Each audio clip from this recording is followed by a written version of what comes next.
Bonsoir à tous et bienvenue dans la Quotidienne Info, le magazine de la rédaction qui décrypte, analyse et met en perspective l'actualité nationale et internationale. C'est bien sûr la Quotidienne Info qu'il faut suivre pour tout comprendre, tout savoir de l'actualité nationale et internationale. À présent, le troisième sujet de cette émission. Le week-end dernier, le ministre ivoirien de l'intégration africaine, Adama Dosso, s'est rendu à Ouagadougou pour tenter de ranimer les ponts diplomatiques entre la Côte d'Ivoire et le Burkina Faso, deux nations voisines liées par l'histoire et la fraternité.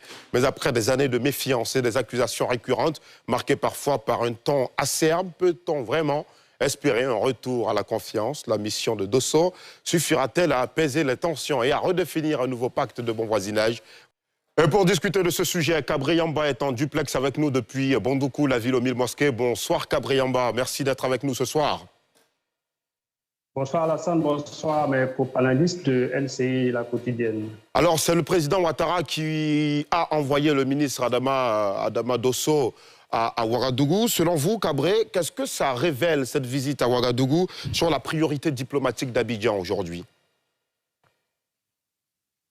Dans un premier temps, il faut saluer cette initiative qui vient d'Abidjan et qui est une initiative louable parce que quand on constate les tensions récentes entre les deux pays, c'est vrai que les relations entre ces deux pays n'ont jamais été un fleuve tranquille depuis la période même précoloniale jusqu'à maintenant, mais cette relance diplomatique menée par Abidjan à l'adresse de Ouagadougou est une bonne initiative.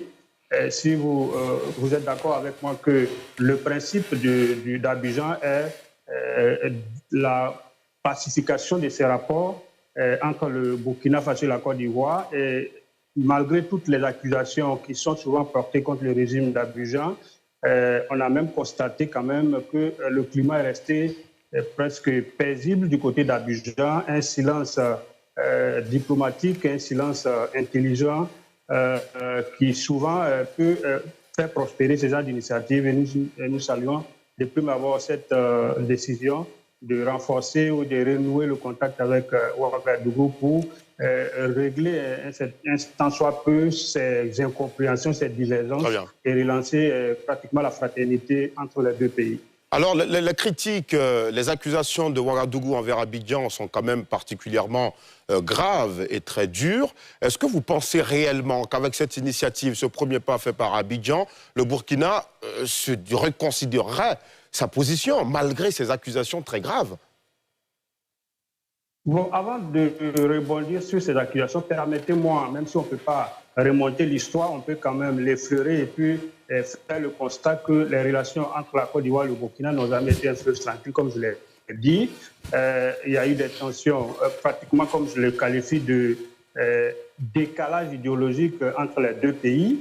On peut même remonter le temps jusqu'à la période précoloniale, la période pré-indépendance et post-indépendance, les tensions entre le président Félix Houphouët-Boigny et Thomas Sankara les plus récentes, qui apparemment s'apparente à cette situation actuelle entre le président Alassane Ouattara et Ibrahim Traoré, qui visiblement sont sur une posture on peut dire d'incompatibilité idéologique. Et cela dénote une tension vive qu'il faut normalement régler. Moi, ce que je peux regretter de façon rationnelle, c'est que cette situation qui est amplifiée depuis un certain temps, depuis l'avènement du président Ibrahim Traoré, a été malheureusement amplifiée par un certain activisme politique, des cyberactivistes, qui n'aide pas, qui n'arrange pas la situation. À la limite, souvent, on se demande même est-ce que ça ridiculise pas un peu la révolution tant entendue du Burkina, puisque c'est comme ça qu'on l'appelle, une révolution, une rupture idéologique avec l'ancien système. Mais la communication qui est faite autour n'aide pas à renforcer les relations historiques entre les deux peuples, qui sont des liens historiques fraternels qu'on ne peut pas défaire.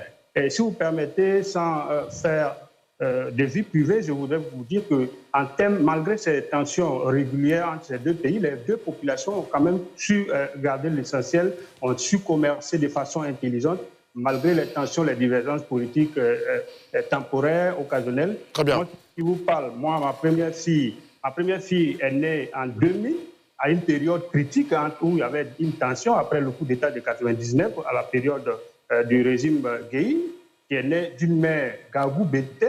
Aujourd'hui, mes 2 enfants qui sont de mère Dida, j'ai rencontré les mamans en 2011, juste après la crise post-électorale. Ces tensions ne sont pas dénaturent sincèrement à dénaturer les liens fraternels. Très bien. Donc, il faut travailler à consolider ces acquis d'intégration, de fraternité, au-delà de nos divergences idéologiques. Merci beaucoup, Cabré Yamba. Merci beaucoup, messieurs, de nous avoir donné vos avis sur ce sujet. Merci à Yamba Cabré, que nous avons perdu. Je rappelle qu'il est journaliste indépendant et consultant politique. Merci infiniment de nous avoir donné vos avis sur ce sujet.